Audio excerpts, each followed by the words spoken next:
Taste the Daily.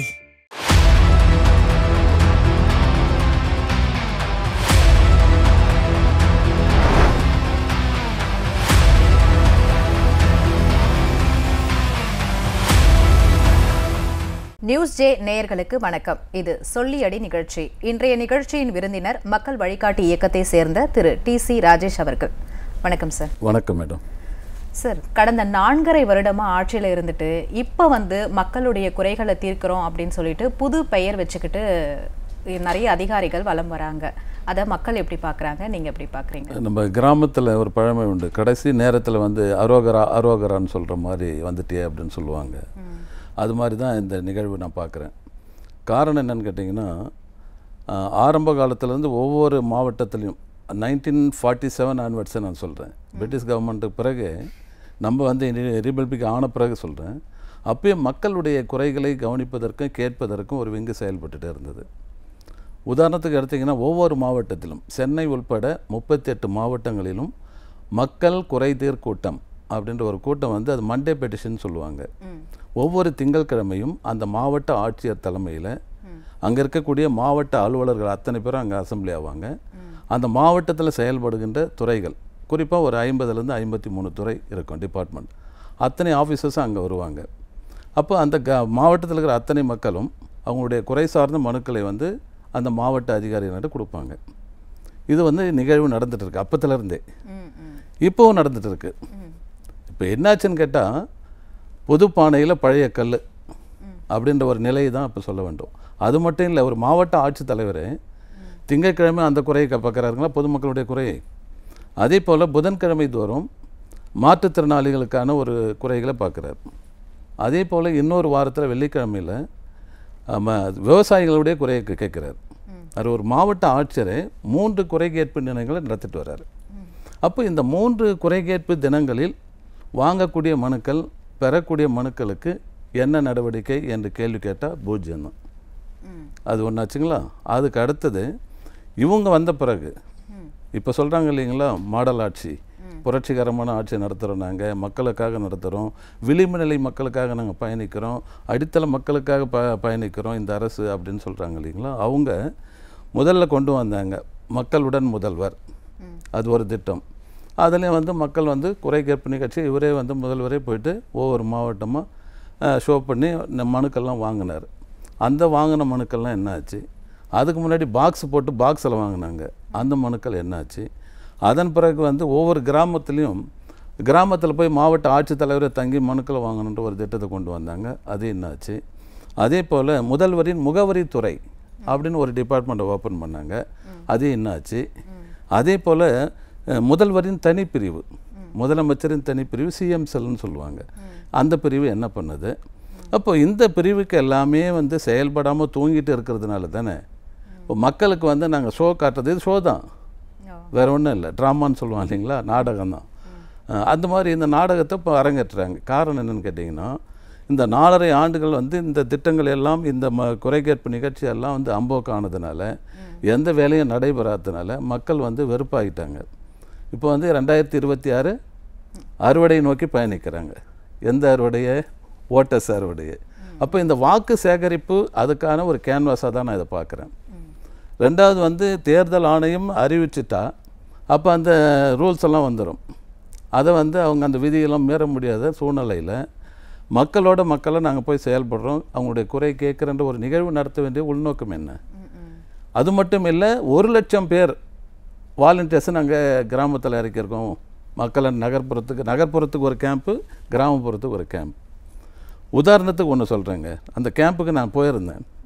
Chengalpattu மாவட்டம் அச்சரப்பாக்கம் ஒன்றியத்தில் உத்திரமேர்லேருந்து எண்டத்தூர்ன்ற போகிற வழியில் கிளியா நகர்ன்ற ஒரு கிராமம். அந்த கிராமத்துக்கு 2 கிராமத்துக்கு தான் அந்த கேம்பு, எண்டத்தூர் அண்டு கிளியா நகர். அந்த கேம்புக்கு யார் வந்திருப்பாங்கன்னு பார்த்தா, நான் நினச்சேன் பிடிஓ வந்திருப்பார், கலெக்டர் வந்திருப்பார், சப் கலெக்டர் வந்திருப்பாங்க, ஆர்டிஓ வந்திருப்பாங்க, தாசில்தார் வந்திருப்பாங்க. ஏன்னா இது அரசு துறை முகாம் இல்லையா, அதனால் எல்லாருமே இருப்பாங்க, எல்லாருமே ஒட்டுமொத்தமாக பார்த்துடலாம் அப்படின்ற ஒரு ஆசை எனக்கு. எல்லா ஒட்டுமொத்தமான அதிகாரிகளும் ஒரே இடத்துல பார்க்குறேன் இல்லையா அப்படின்னு போனால், அங்கே இருக்கவங்க மாவட்ட தலைவர், ஒன்றிய தலைவர், வட்ட தலைவர், கிளை தலைவர், இவங்க தான் அங்கே ஆக்கிரமம் பண்ணியிருந்தாங்க. அப்போ அந்த முகாம் முழுக்க முழுக்க ஆளுங்கட்சியினுடைய நிர்வாகிகளை கொண்டு நடத்தக்கூடிய முகாமாக தான் இருந்தது கண்டி உண்மையாக மக்களுக்கான முகாமாக இல்லை. அது மட்டும் இல்லை, இன்னொரு ஹைலைட் என்னன்னு கேட்டிங்கன்னா, இப்போ மகளிர் உரிமை தொகை கொடுக்குறாங்க இல்லையா, அந்த மகளிர் உரிமை தொகை விடுபட்டவங்களாம் இந்த 1.5 வருஷமாக வந்து கொடுத்துட்டு வர நிகழ்வில் விதிகள்லாம் தளர்த்திட்டாங்க இப்போது.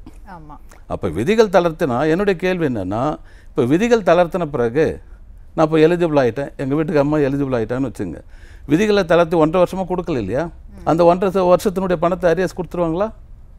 அப்படி ஒரு கேள்வி நான் மட்டும் கேட்கல, என்னை பார்த்து கேள்வி கேட்டவங்க நிறைய பேர், தாய்மார்கள், சகோதரிகள். முதல்வர் ஸ்டாலின் சொல்றாரு, வந்த மனுக்கள்ல பெரும்பான்மையான மனுக்கள், அதாவது 60% வந்து இந்த மகளிர் உரிமை தொகை கேட்டுதான் வந்திருக்கு அப்படின்னு சொல்றாரு.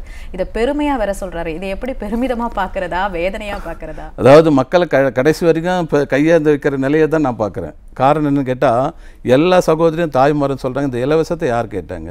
நாங்கள் இதுக்கு முன்னாடி பஸ்ஸில் பேருந்தில் பயணம் செய்யலையா? இவர் கொடுத்து தான் பஸ் விட்ட பிறகு தான் நாங்கள் பயணம் செய்கிறோமா அப்படின்ற ஒரு கேள்வி இருக்குது.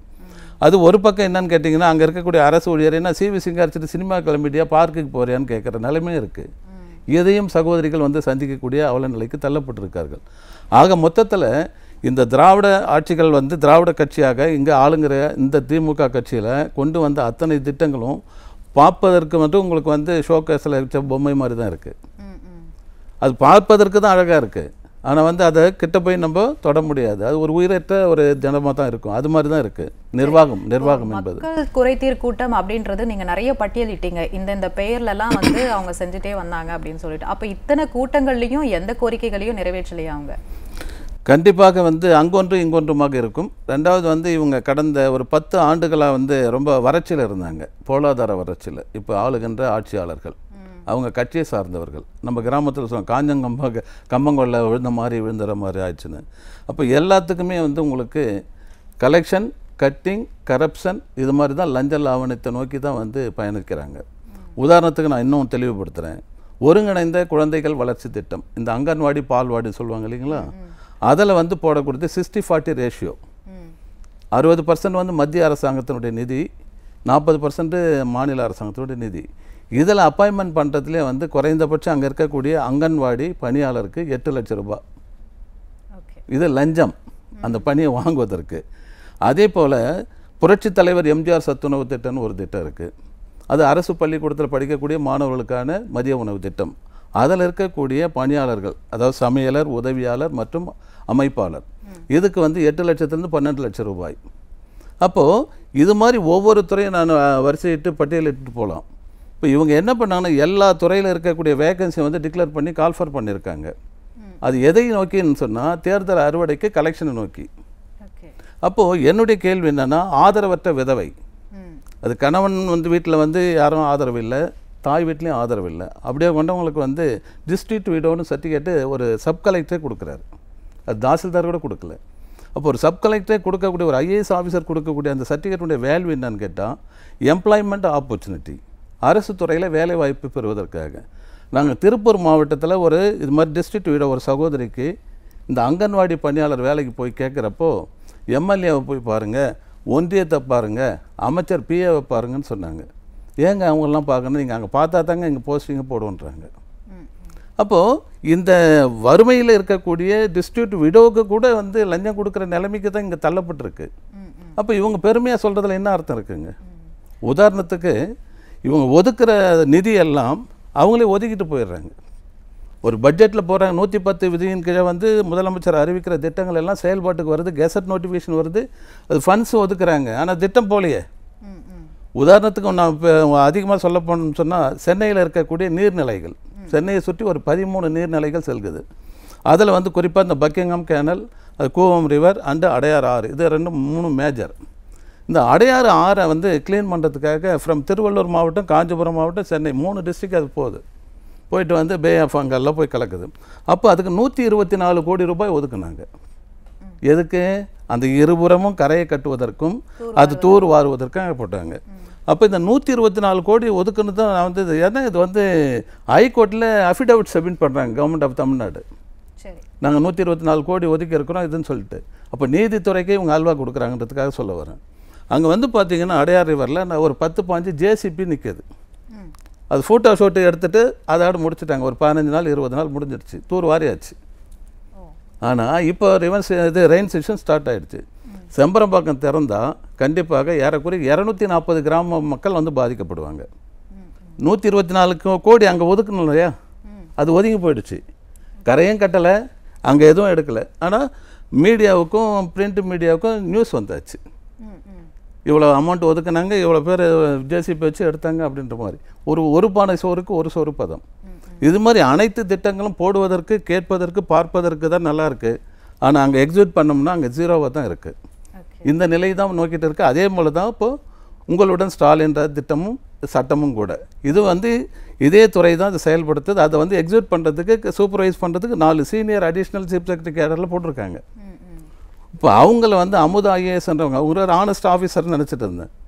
அவங்க சொல்கிறாங்க முதலமைச்சரின் தனிப்பிரிவில் ஏறக்குறைய எத்தனை லட்சம் மனுக்கள் வந்திருக்கு, இத்தனை லட்சங்கள் மனுக்கள் எடுத்தாங்க. அதில் உதாரணத்துக்கு 1 லட்சம் மனுக்கு ரிசீவ் பண்ணாங்கன்னா அதில் 98,000 மனுக்களுக்கு வந்து நாங்கள் ரிசல்ட்டு கொடுத்துட்டோம், அது வந்து சக்ஸஸ்ஃபுல் ஆச்சு அப்படின்றாங்க. இது நம்புகிற மாதிரி இல்லை. அதாவது முழு பூசணிக்காயை ஒரு சோத்தில் மறைக்கிறத ஒரு கிராமத்தில் பழமொழி சொல்லுவாங்களே, அது மாதிரி தான் இருக்குது. இல்லை, வெளிப்படையாக பொது வெளியில் சொல்கிறாங்களே இத்தனை மனுக்களுக்கு வந்து நாங்கள் தீர்வு கண்டுட்டோம் அப்படின்னு சொல்கிறாங்களே. அதான், அது யாரும் உள்ளார்ந்தபடி கேள்வி கேட்குற அளவுக்கு இல்லையே. திருவாளர் பொது ஜனங்கள் என்னை போன்ற சாமானிய மக்கள் வந்து ஏன், எதற்கு, எப்படின்றது கேட்க முடியல. ஆட்சியாளர்களை கேட்டாங்கன்னா அவங்க வேறு மாதிரி ரிப்ளை தானே கொடுப்பாங்க. கேள்வி கேட்குறோன்னா கேள்வி கேட்க விட மாட்டாங்க. இப்போ அப்படியே கொண்ட நிலை தானே இருக்குது. அப்படி இருக்கிறப்ப வந்து அங்கே செய்யாத செஞ்சதாக சொல்கிறாங்க, பக்கம் பக்கமாக விளம்பரம் கொடுக்குறாங்க. உதாரணத்துக்கு நான் இன்னும் தெளிவாக சொல்கிறேன். திருப்பூர் மாவட்டத்தில் பல்லடன்ற பகுதியில் வந்து கலைஞர் நகர்னு ஒரு நகர் இருக்குது. இப்போ ஆளுகின்ற ஆட்சியாளர்களே வந்து 1989 அங்கே இருக்கக்கூடிய எம்எல்ஏவால் துவங்கப்பட்ட ஒரு திட்டம் அது கலைஞர் நகர். சாதாரணமாக நம்ம ஷூ மேக்கர் சொல்லுவாங்க இல்லைங்களா, அருந்ததியர் மக்கள், அந்த மக்களுக்கு ஒதுக்கப்பட்டது இடம். 89 ஆனிவர்சரிலேருந்து 2025 வரைக்கும் ஒரு பேசிக் அம்யூனிட்டிஸ் இல்லை, குடிநீர் வசதி இல்லை, தெருவிளக்கு வசதி இல்லை, அவங்களுக்கு வீட்டு வசதி இல்லை. அவங்க குடிசைகளுக்கு ஒரு மின் இணைப்பு கொடுவதற்கு நோ அப்ஜெக்ஷன் என்ஓசி கூட கொடுக்கல. எங்கள் இயக்கத்தின் மூலம் பல கட்ட போராட்டங்களை நடத்தி ஒரு 40 பேருக்கு வாங்கியிருக்கோம். இந்த லட்சணத்தில் தான் இருக்குது கடந்த 4 ஆண்டுகளில். ஒரு இது சொல்கிறேன், அவங்க எம்எல்ஏ துவங்கி வச்ச திட்டம், அவங்களுடைய ஆட்சி, அங்கே இருக்கக்கூடிய 2 அமைச்சர்கள் வேறு அங்கே இருக்காங்க.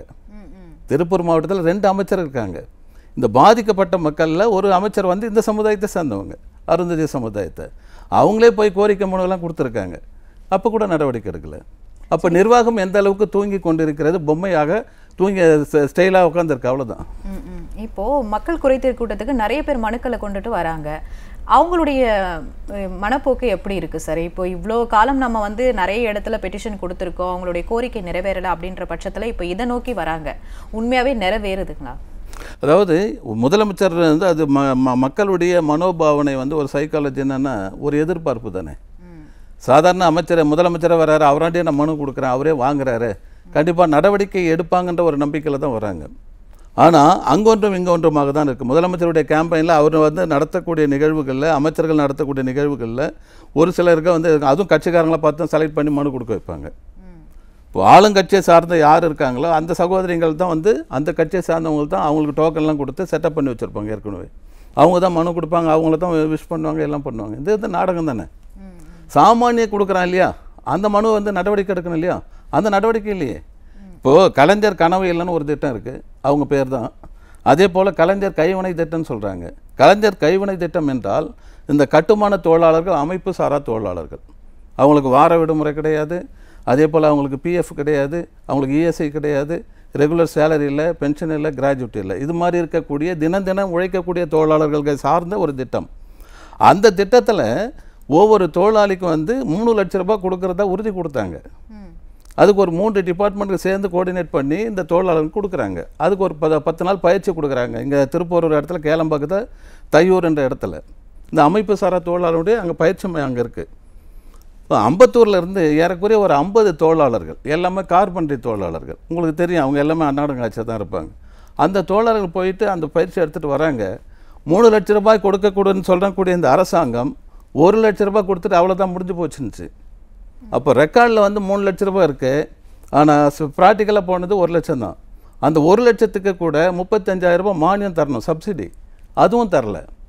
அப்போது அவன் அறியாமையில் விழிப்புணர்வு இல்லாமல் தெளிவு இல்லாமல் இருக்கிற ஒரு தொழிலாளின்றதுனால அவனுக்கு இப்படி ஒரு பட்ட நாமத்தை போடலாமா? அப்போ போட்டிருக்கு. இப்போ அதை நாங்கள் கையில் எடுத்து போராடிட்டு இருக்கோம். இது மாதிரி பல நிகழ்வுகள் எல்லாமே சாதாரண லேபர் செக்டர்லேருந்து அப்பர் கிளாஸ் வரைக்கும் எல்லாத்துக்குமே இவங்க நாமம் போட்டுட்டு பழகிப்பட்டவங்க. இப்போ மக்களுக்கு வந்து தெளிவாக தெரியும், என்னதான் பெயர் மாற்றி ஸ்டிக்கர் ஒட்டினாலும் மக்கள் தெளிவாக தான் இருக்காங்க அப்படின்னு சொல்லியிருக்கீங்க.